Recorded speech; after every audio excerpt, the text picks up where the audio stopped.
అంటే మరో ఉద్యమానికి మనను దారి చూపిస్తున్నది రేవంత్ రెడ్డి గారు. ఇక్కడ బాలసుబ్రహ్మణ్యం గారి గురించి మాట్లాడుకునే సందర్భంలో కళాకారులకి ప్రాంతీయ భేదం లేదు. అసలు మనం పోరాడిందే నీళ్లు, నిధులు, నియామకాలు, అస్తిత్వ పోరాటం. ఎక్కడ పోయినా మీ తెలంగాణ వాళ్ళకి భాష రాదని మన తెలంగాణ వాళ్ళందరినీ కూడా, కళాకారులను అందరినీ కూడా, వాళ్ళను తెలంగాణ భాషను రౌడీల భాషకు చూపించింది ఆంధ్ర ప్రాంతం వాళ్ళే.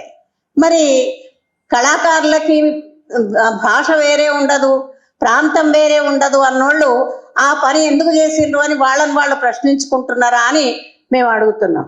ఒకవైపు వాళ్ళు అన్యాయం చేస్తూనే, ఒకవైపు మన మీద వివక్ష చూపిస్తూనే, మరోవైపు ఈ తెలంగాణ వాదులందరూ కూడా సంకుచితం కలిగిన వాళ్ళు అని చెప్తుంటారు.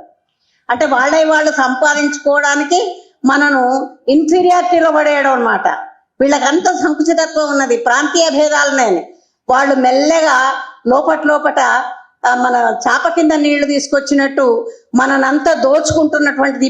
అదంతా సాగుతూ పోగా మొదలు గద్దరు పేరిట అవార్డులు ప్రకటించారు. ఓ మనం జబ్బలు గుద్దుకున్నాం, ఓ గద్దర్ పేరిట, మన గద్దర్ పేరిట అనుకున్నాం. కానీ ఆ పురస్కారాల సభలో ఆ వేదిక మీద గద్దర్ ఫోటో కూడా లేదు.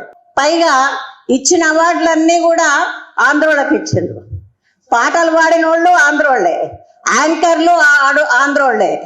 ఈ ప్రాంతానికి సంబంధించిన వాళ్ళు ఎవ్వరు లేరు. మన దగ్గర ఉన్నటువంటి పాటలు పాడే వాళ్ళు చాలా మంది ఉన్నారు. అయినా పాటలే పాడే వాళ్ళు ఎందుకు? మంచి రచయితలు ఉన్నారు. ఆ రచయితల్లో దాశరథిని పెట్టుకోవచ్చు. అట్లా మనం ఇప్పుడు నిద్ర నుండి మేలుకొనకపోతే